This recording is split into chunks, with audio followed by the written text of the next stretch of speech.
प्रश्नपत्र क्रमांक 9 BA तृतीय वर्ष हिंदी सत्र 5वां हिंदी साहित्य का इतिहास।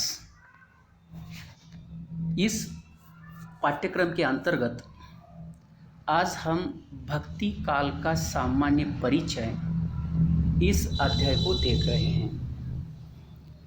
भक्ति काल का सामान्य परिचय इस अध्याय को देखने से पहले हमें हिंदी साहित्य के इतिहास का काल विभाजन एवं नामकरण को देखना अत्यंत आवश्यक है।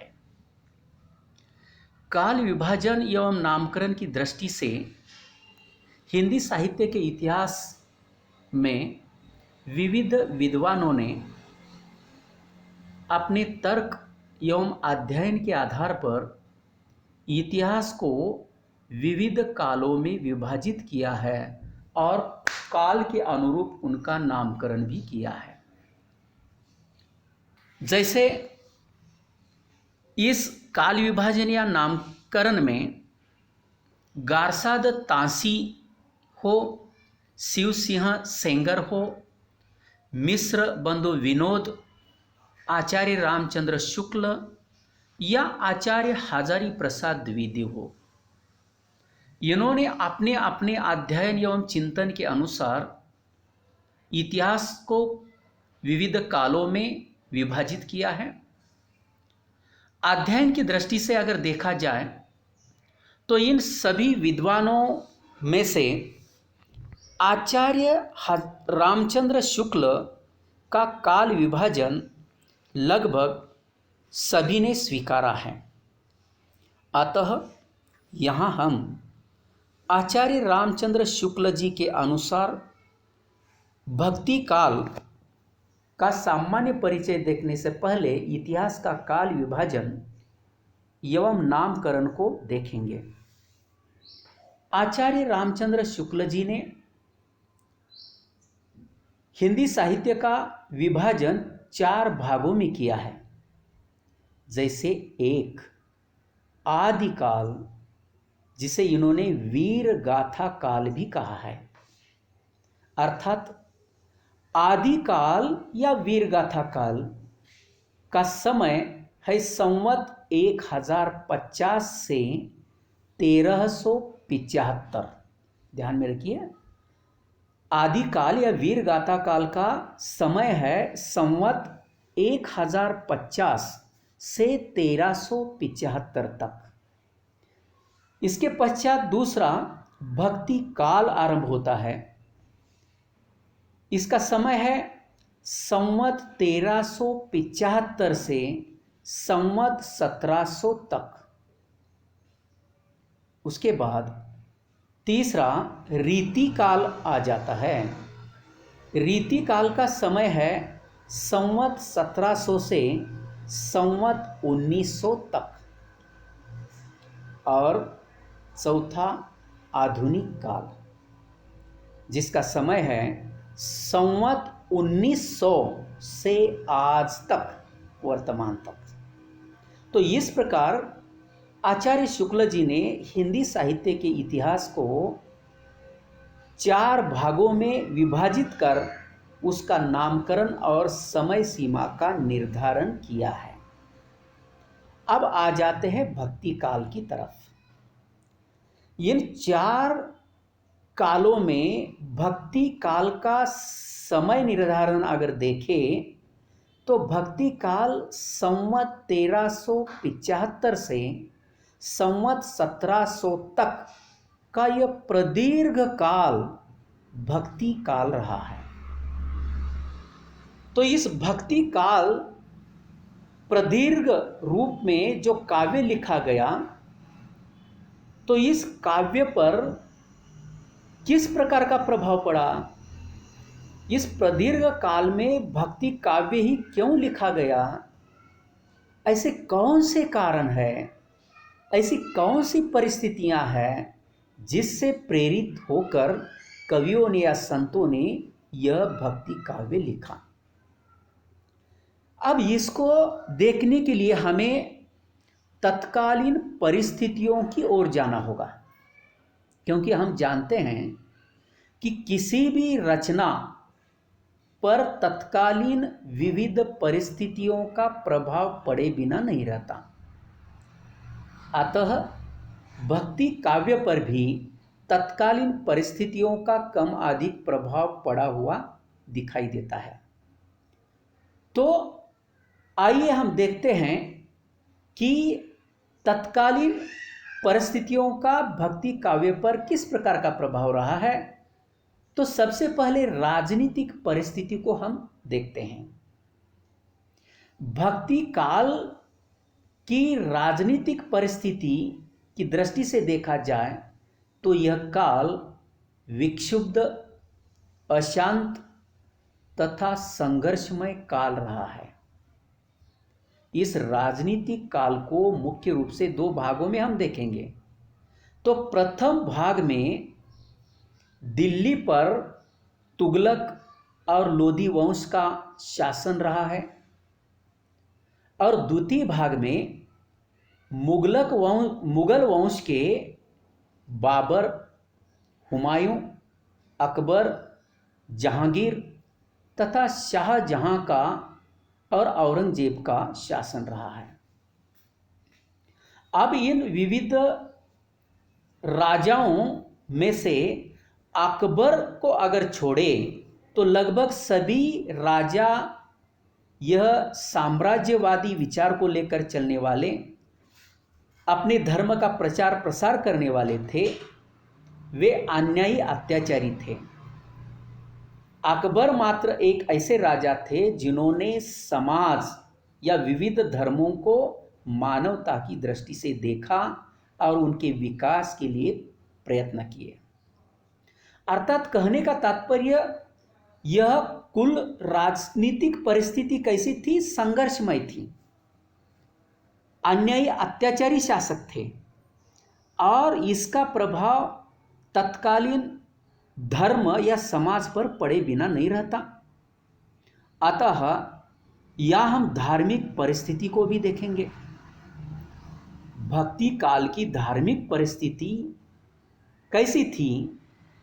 तो उस समय समाज में मुख्यतः भारतवर्ष में हिंदू, इस्लाम, जैन, यहूदी और पारसी धर्म प्रचलित थे।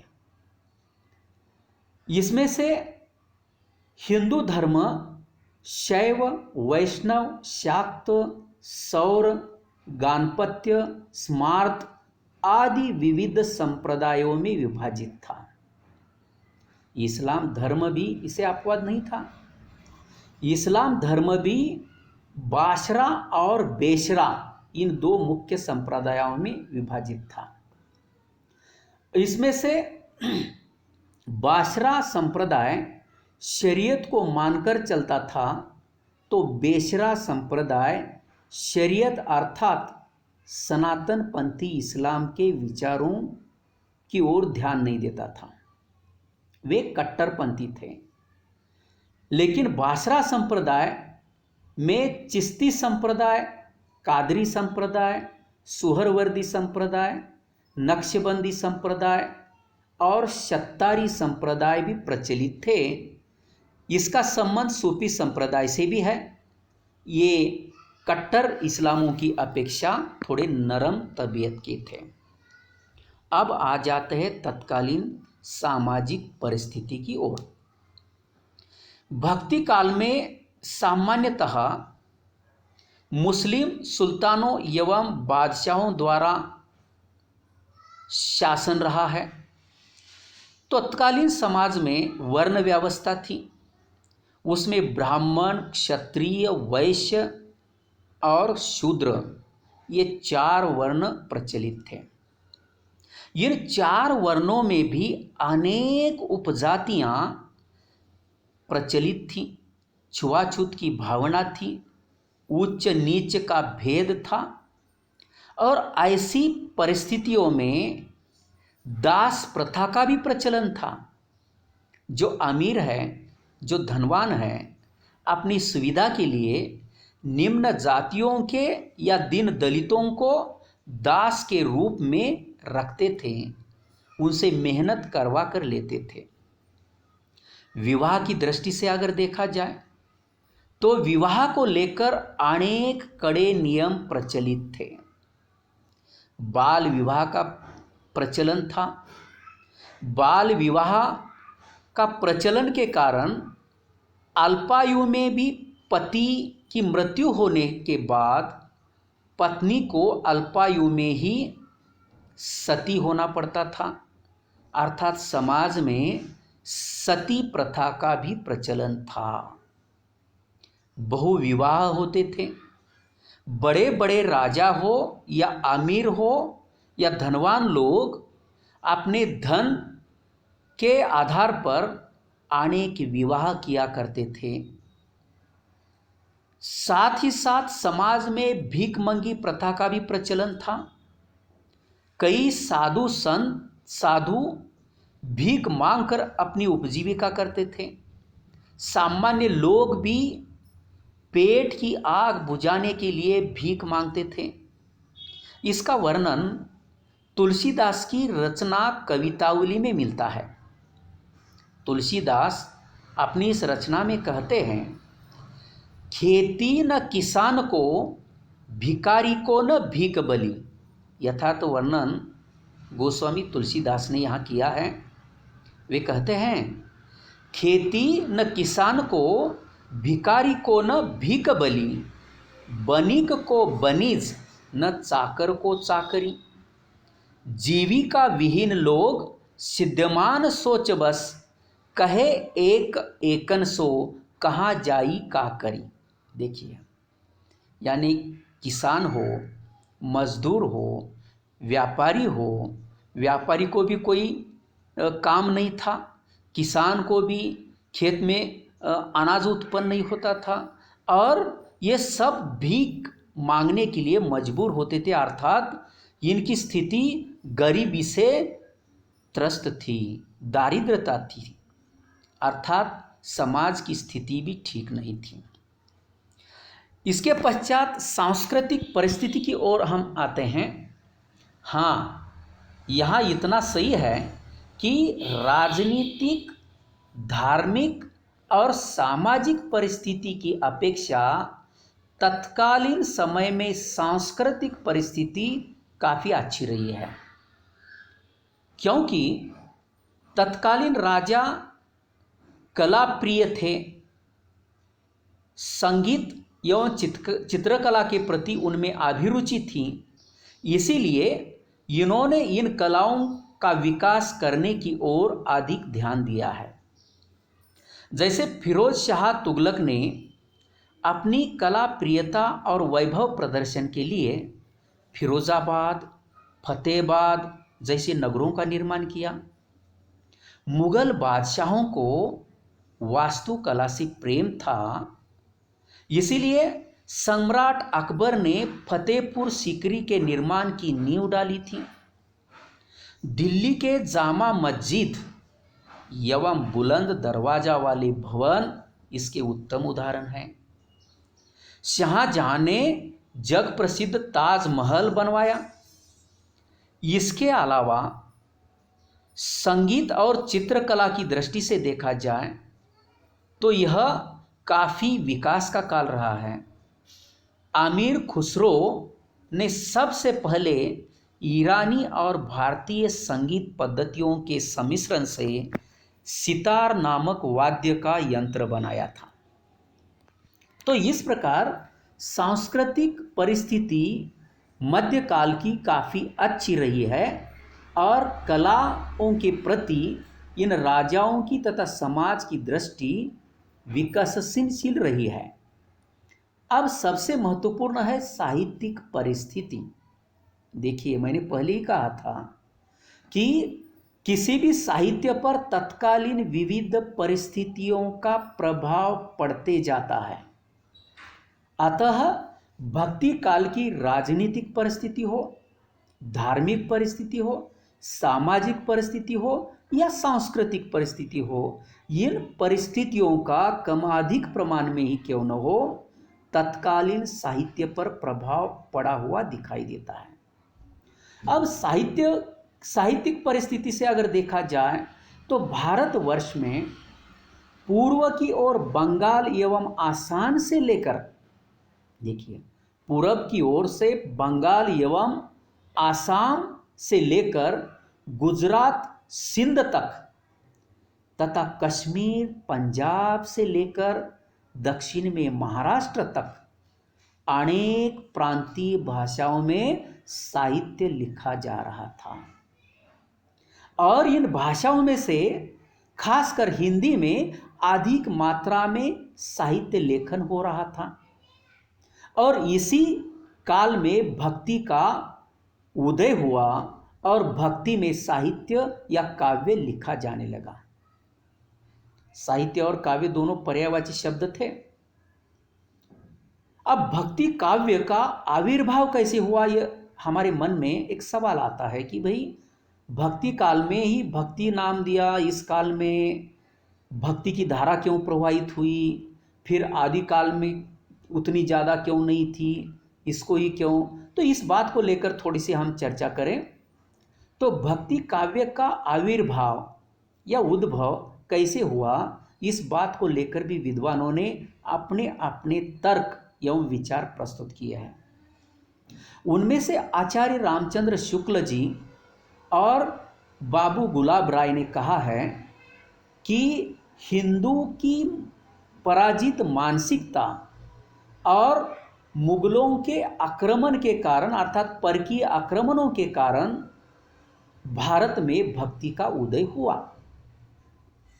अब इन्होंने जो ये बात कही है थोड़ा तार्किक नहीं लगती, और इस बात को लेकर डॉक्टर हजारी प्रसाद द्विवेदी जी ने अपने गहन अध्ययन और तर्क के आधार पर इसे प्रस्तुत भी किया है। इन्होंने आचार्य रामचंद्र शुक्ला और बाबू गुलाब राय के विचारों का खंडन किया। वे कहते हैं, अर्थात डॉक्टर हजारी प्रसाद द्विवेदी, कि मान लेते हैं कि परकीय आक्रमणों से भारत में भक्ति का उदय हुआ। अगर यह सही है तो भारत को छोड़कर अन्य देशों में भी जहां आक्रमण हुए वहां भक्ति का उद्भव या आविर्भाव क्यों नहीं हुआ। बिल्कुल सही लगता है। दूसरा तर्क इन्होंने दिया जो कि बहुत महत्वपूर्ण है। उन्होंने कहा कि भारत पर परकीय राजाओं के आक्रमण कहाँ हुए, खासकर ईशान्य उत्तर दिशा की तरफ से। ये ध्यान में रखिए, ईशान्य उत्तर दिशा की तरफ से भारत पर आक्रमण हुए, लेकिन भक्ति का उद्भव या आविर्भाव तो दक्षिण में हुआ था। ये दोनों विरोधाभास द्विवेदी जी ने तर्क के आधार पर रखे हैं। उन्होंने कहा है कि भक्ति द्रविड़ उपजी लाए रामानंद। देखिए, भक्ति द्रविड़ उपजी लाए रामानंद, अर्थात भक्ति का उपज अर्थात उत्पत्ति कहाँ हुई है, द्रविड़ अर्थात दक्षिण भारत में। और उस भक्ति को रामानुज ने दक्षिण भारत से उत्तर भारत लाया और उत्तर भारत में प्रचार प्रसार किया। इसलिए डॉक्टर हजारी प्रसाद द्विवेदी ने कहा कि भक्ति द्रविड़ उपजी लाए रामानंद। उदाहरण प्रस्तुत दिया, आधार प्रस्तुत किया। कहने का तात्पर्य है कि भक्ति की उपज यह भारत की भूमि रही है। दूसरी बात, द्विवेदी कहते हैं कि हिंदू धर्म में आक्रमणों का विरोध करने की सक्षम शक्ति थी, इसीलिए पराजित मानसिकता भी नहीं है। इस प्रकार यह पूरे द्विवेदी जी के तर्क एवं अध्ययन से यह स्पष्ट होता है कि भारतवर्ष में भक्ति काव्य का आविर्भाव या भक्ति का आविर्भाव इस भूमि की उपज है, इस भूमि की देन है। अब आ जाते हैं कि भक्ति काव्य की ओर। इस प्रदीर्घ काल में भक्ति पर काव्य लिखा गया। मुख्य रूप से भक्ति काव्य को दो भागों में हम विभाजित करते हैं। ध्यान में रखिए, अब यहाँ भक्ति काव्य का परिचय की ओर हम आखिरी मोड़ पर जा रहे हैं। भक्ति काव्य मुख्य रूप से दो भागों में विभाजित कर सकते हैं। उसमें से अ यानी एक निर्गुण भक्ति काव्य और ब सगुण भक्ति काव्य। ठीक है, यानी भक्ति काव्य के दो भेद, एक निर्गुण भक्ति काव्य और दूसरा सगुण भक्ति काव्य। अब देखते हैं निर्गुण भक्ति काव्य। पहला निर्गुण भक्ति काव्य, यह पहले देखते हैं। तो निर्गुण भक्ति काव्य में निर्गुण ईश्वर इसके मूल में है, अर्थात इन कवियों ने या संतों ने निर्गुण ईश्वर को सबसे महत्वपूर्ण माना। अब इनका निर्गुण ईश्वर कैसा है, उसका स्वरूप कैसा है? तो निर्गुण ईश्वर के स्वरूप के बारे में कहा गया है। बहुत ही महत्वपूर्ण काव्य पंक्ति है, दोहा है, जो कि निर्गुण ईश्वर के स्वरूप को व्यक्त करता है, अभिव्यक्त करता है। कहा गया है, जाका मोह माथा नाही, ध्यान से सुनिए, जाका मोह माथा नाही, नाही रूप अरूप, पुहुप गंध तय पातरा, ऐसा तत् अनूप। यानी जिसका मुंह नहीं है, माथा नहीं है, अर्थात जिसका रूप रंग आकार नहीं है, वह अरूप है, अरूप है, कोई आकार नहीं है। और वह कैसा है? पुष्प अर्थात फूल की गंध की तरह है। यह ऐसा अनूप है, ऐसा अनूप है, पुष्प की गंध की तरह है। अर्थात हम देखते हैं कि पुष्प या फूल की गंध हम देख सकते हैं क्या? ऐसा कभी हुआ है क्या? देखो, ये गुलाब के फूल की गंध जा रही है, देखो जा रही है, आ रही है, ऐसा नहीं है, देखते हम आंखों से नहीं देख सकते। या ये गुलाब की गंध आ रही है, ये देखो चमेली की गंध जा रही है, ऐसा नहीं है। इस गंध को हम नहीं देखते, लेकिन उसकी अनुभूति हमें होती है। भले ही हम उस गंध को न देख ले, लेकिन उसका अनुभव मन में होता है। तुरंत कहते ये गुलाब के पुष्प की गंध है, अरे ये तो चमेली के फूल की गंध है। बराबर रसोई घर में अगर हम देखते हैं तो बराबर समझते हैं, अरे क्या खुशबू आ रही है, शायद खिचड़ी पक रही है। यानी कहने का तात्पर्य, गंध का हम अनुभव करते हैं, भले उसे न देख सके। उसी प्रकार निर्गुण ईश्वर है। निर्गुण ईश्वर को हम देख नहीं सकते, लेकिन उसकी अनुभूति कर सकते हैं। अब निर्गुण भक्ति अर्थात ऐसे निर्गुण ईश्वर को प्राप्त करने के लिए इन संतों और कवियों ने मुख्य दो आधार माने हैं। ध्यान में रखिए, दो आधार। इस आधार पर निर्गुण भक्ति के पुनः दो उपभेद बनते हैं। कौन से आधार है ये आधार है, एक है ज्ञान और दूसरा है प्रेम। देखिए, निर्गुण भक्तों ने, निर्गुण भक्त कवियों ने निर्गुण ईश्वर की प्राप्ति के लिए दो आधार माने, दो मुख्य साधन माने, एक ज्ञान और दूसरा प्रेम। इन दो साधनों के आधार पर निर्गुण भक्ति काव्य को पुनः दो उपभागों में विभाजित किया गया है, एक ज्ञान मार्गी शाखा और दूसरी प्रेम मार्गी शाखा। ध्यान में रखिए। अब ज्ञान मार्गी शाखा को संत काव्य कहा गया, क्योंकि ये संत थे, संतों ने ज्ञान को महत्वपूर्ण माना। और दूसरा सूफी काव्य, इसका मूल आधार प्रेम था, अर्थात सूफियों ने निर्गुण ईश्वर की प्राप्ति के लिए ज्ञान की अपेक्षा प्रेम को महत्वपूर्ण माना। ध्यान में रखिए, यानी संतों ने ज्ञान को महत्वपूर्ण माना तो सूफियों ने प्रेम को महत्वपूर्ण माना। इस प्रकार निर्गुण भक्ति के पुनः दो उपभेद बनते हैं, एक संत काव्य और दूसरा सूफी काव्य। ठीक है। अब आ जाते हैं पहला संत काव्य। हम निर्गुण भक्ति को देख रहे हैं, अभी सगुण की तरफ नहीं गए। संत काव्य पहला, संतों ने निर्गुण ईश्वर की प्राप्ति के लिए ज्ञान को सबसे महत्वपूर्ण माना है, इसलिए इसे ज्ञान मार्गी शाखा भी कहा जाता है। अब इसके प्रमुख कवि कौन थे? संत कबीर, संत नामदेव, धन्ना, पीपा, रविदास, ये कवि जिन्हें संत कहा गया। अब संत और कवि में भी अंतर है, ध्यान में रखिए। संत सत को लेकर चलते हैं। सत अर्थात संत जो समाज में जिन्होंने जो देखा है, अनुभव किया है, उस अनुभूति को लेकर वे समाज को सुधारने का प्रयास करते हैं।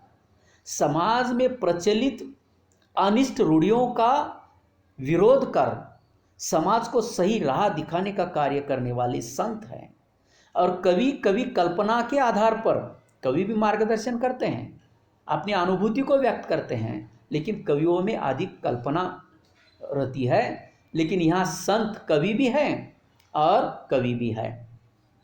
तो इसमें से मैंने अभी नाम गिनाए, जैसे संत कबीर है, नामदेव है, धन्ना है, पीपा है, रैदास है। तो इन्होंने ये संत काव्य लिखा। तो इनके द्वारा लिखे हुए काव्य की विशेषताएं क्या है? इन्होंने निर्गुण ईश्वर को प्राप्त करने के लिए नाम स्मरण को महत्वपूर्ण माना, गुरु को महत्वपूर्ण माना, साथ ही साथ धार्मिक बाह्याडंबरों पर इन्होंने प्रहार किया, जाति प्रथा या जाति भेद भावना का इन्होंने खुलकर विरोध किया, नारी के प्रति स्वस्थ दृष्टिकोण इन्होंने रखा, ज्ञान की अपेक्षा अनुभूति को महत्वपूर्ण माना, और इस अभिव्यक्ति के लिए इन्होंने सदुक्कड़ी भाषा का प्रयोग किया है, जिसमें कई भाषाओं के शब्द मिलते हैं। क्योंकि ये घुम्मक्कड़ प्रवृत्ति के थे संत, अतः इनकी भाषा में विविध भाषाओं के शब्द पाए जाते हैं। अब दूसरा जो उपभेद है, सूफी काव्य। अब सूफी मुस्लिम थे, लेकिन वे कट्टर इस्लाम की अपेक्षा नरम तबीयत के थे।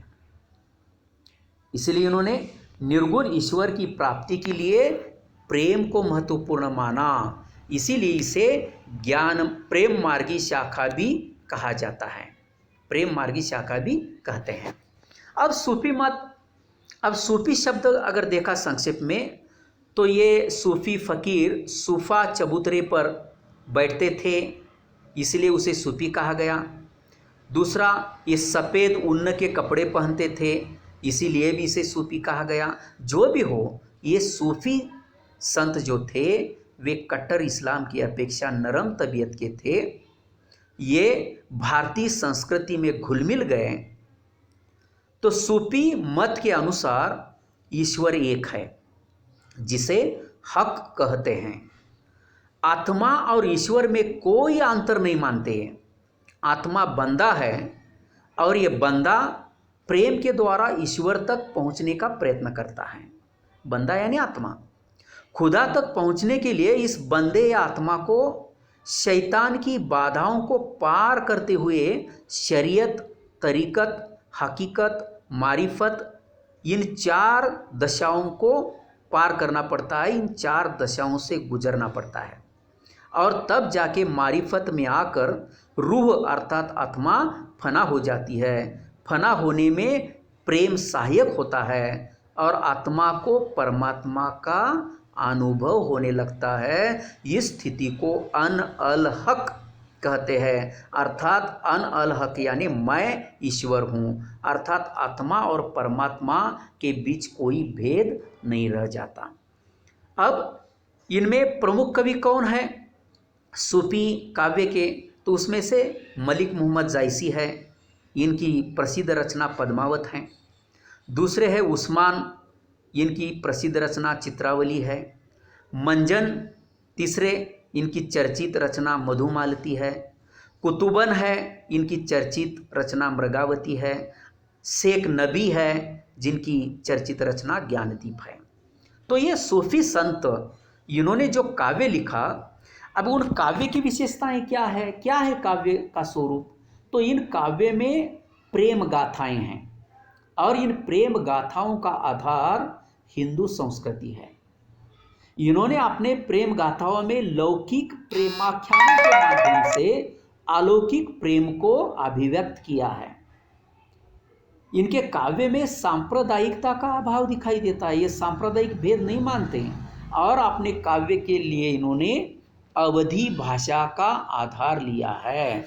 तो इस प्रकार निर्गुण भक्ति काव्य के दो उपभेद, एक संत काव्य और दूसरा सूफी काव्य।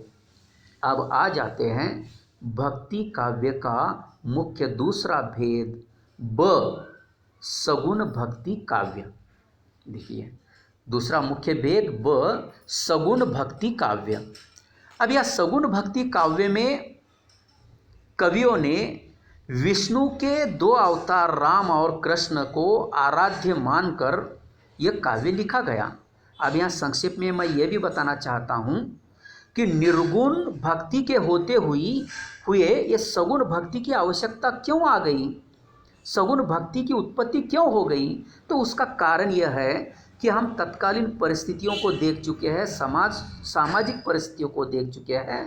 अर्थात आक्रमणों से, अन्य अत्याचारों से, जाति पाति के भयानक विरोधों से तंग आकर या अनिष्ट रूढ़ियों से तंग आकर सामान्य व्यक्ति धर्म छोड़कर अन्य धर्मों में जा रहे थे, धर्मांतरण हो रहा था। एक दूसरी बात, भक्ति या निर्गुण ईश्वर समझने के लिए सामान्य लोगों के लिए कठिन था। यानी जिसका रूप आकार रंग नहीं है, ऐसे निर्गुण ईश्वर की भक्ति कैसे करें, क्योंकि भक्ति करने के लिए सामने कोई आकार चाहिए ना, रूप चाहिए, कोई आलंबन चाहिए। तो यह समझने के लिए कठिन था ईश्वर। तो ऐसे समय जब लोग धर्मांतरण कर रहे थे, तो इस धर्मांतरण की प्रक्रिया को रोकने के लिए या ईश्वर के स्वरूप को सामान्य को समझने के लिए, आसान करने के लिए यह ईश्वर का सगुण रूप सामने आया। अब सगुण भक्ति में विष्णु के दो रूप मैंने बताया, राम और कृष्ण। इन दोनों को आराध्य मानकर दो प्रकार की धाराएं प्रवाहमान हुई। इसीलिए सगुण भक्ति काव्य में भी दो प्रकार की उपधाराएं प्रवाहमान हुई है, एक राम भक्ति काव्य और दूसरा कृष्ण भक्ति काव्य। अब पहला राम भक्ति काव्य को लेकर देखते हैं। राम, अब राम का शाब्दिक अर्थ अगर देखें तो राम का शाब्दिक अर्थ है जिसमें सभी देवता रमन करें। अब देखिए अर्थात कितना व्यापक है, परब्रह्म के रूप में। लेकिन धीरे धीरे बाद में राम भक्ति काव्य के केंद्र में दशरथ पुत्र राम आ गए। दशरथ पुत्र राम को लेकर, उनके चरित्र को लेकर, उनसे संबंधित कथा को लेकर राम काव्य लिखा गया। जैसे गोस्वामी तुलसीदास का रामचरितमानस इसका सर्वोत्तम उदाहरण है। इनके अलावा स्वामी अग्रदास है, नाभादास है, हृदयराम है, केशवदास है। तो ये कवियों की एक लंबी परंपरा है। इन्होंने राम को आराध्य मानकर राम काव्य लिखा। अब इस राम काव्य के माध्यम से इन कवियों ने विविध आदर्शों की स्थापना की, भक्ति और ज्ञान में समन्वय स्थापित किया या समाज के सामने विविध आदर्शों की स्थापना की। ठीक उसी प्रकार इसी समय दूसरी जो काव्य धारा प्रवाहमान थी वह है कृष्ण भक्ति काव्य। अब कृष्ण भक्ति काव्य को लेकर देखा जाए तो यहाँ इन कवियों ने विष्णु के अवतार कृष्ण को आराध्य माना और वात्सल्य, सख्य और माधुर्य भक्ति के माध्यम से अपनी भक्ति भावना को व्यक्त किया है। अब इनके कृष्ण नर रूप में और नारायण दोनों रूपों में लीलाएं करते हैं और यह लीलाएं लोक रंजक है, समाज के सामने आदर्श और यथार्थ दोनों की स्थापना करते हैं। तो इनके प्रमुख कवि है सूरदास, जिनकी चर्चित और प्रसिद्ध रचना है सूर सागर। जिस रचना के बारे में कहा जाता है कि सूरदास ने मानो गागर में सागर भर दिया है, अर्थात अपनी रचना में उन्होंने कृष्ण के बाल लीलाओं से लेकर कुमारावस्था तक की विविध लीलाओं का बड़ी सुंदरता के साथ वर्णन किया है। इनके एक एक पद हमारे आंखों के सामने एक स्वतंत्र चित्र उपस्थित स्थापित करते हैं, एक स्वतंत्र घटना, एक स्वतंत्र दृश्य हमारे आंखों के सामने उपस्थित करने में इनके पद सक्षम हैं। अब इनके अलावा संत मीराबाई भी है, जिन्होंने कृष्ण भक्ति को लेकर अपने पद गाए हैं।